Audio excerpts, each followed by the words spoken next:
Now in that booklet, we show you in verse 40 through 43 that this is the Gulf War that took place in 1990 and 91, and that the king of the South was Saddam Hussein. He had an alliance with the southern Gulf countries, and they were funding him, and he pushed that, at the time of the end, shall the king of the South, that's Saddam Hussein, push at him. That's the king of the North.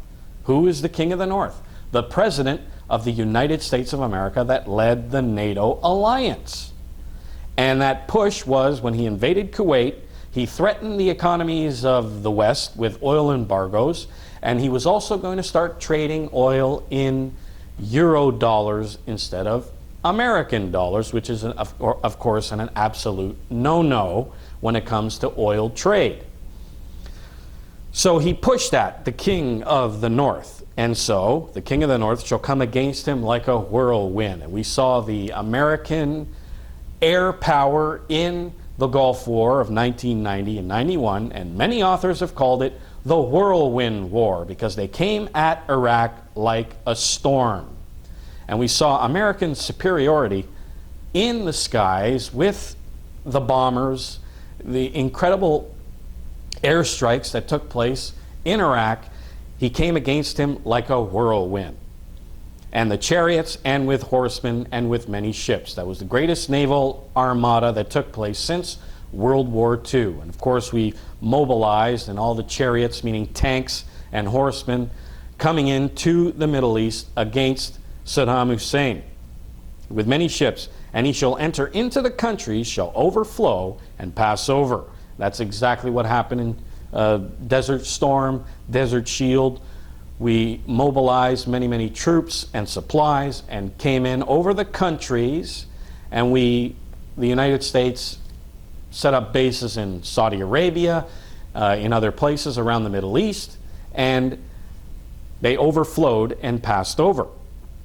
He shall enter into the glorious land. Notice, he didn't attack the glorious land. He entered in. Now, to enter into the glorious land, he must have been invited in, which he was. If you remember, George Bush Sr. went into the promised land, and there, when he was there, they set up the Patriot missiles. So when Iraqi Scuds came in, the Patriot missiles would intercept the Scuds. They would intercept and, of course, wouldn't damage any Israeli cities. So he entered into the glorious land.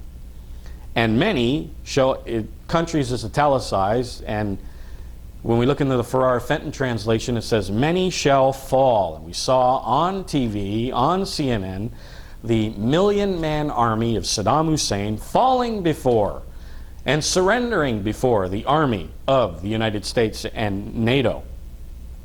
But these shall escape out of his hand, even Edom. Now, who is modern-day Edom? Well, that's modern-day Turkey. And we have a booklet, Turkey in Prophecy, if you want to read that online as well. Moab, which is modern-day Syria, and Assad kept Syria out of the war and sided with the Western allies. And the chief of the children of Ammon, notice, the government, the king of Jordan, sided with the NATO allies, but the people of Jordan sided with Saddam Hussein, and that is documented. So I find that interesting that the Bible makes that clear distinction between the leaders of Ammon, which is modern-day Jordan, and the people of Jordan. Then it says, he shall stretch forth his hand upon the countries, and the land of Egypt shall not escape. And of course, we've seen the United States patrolling certain areas in Iraq, and they also entered into Egypt.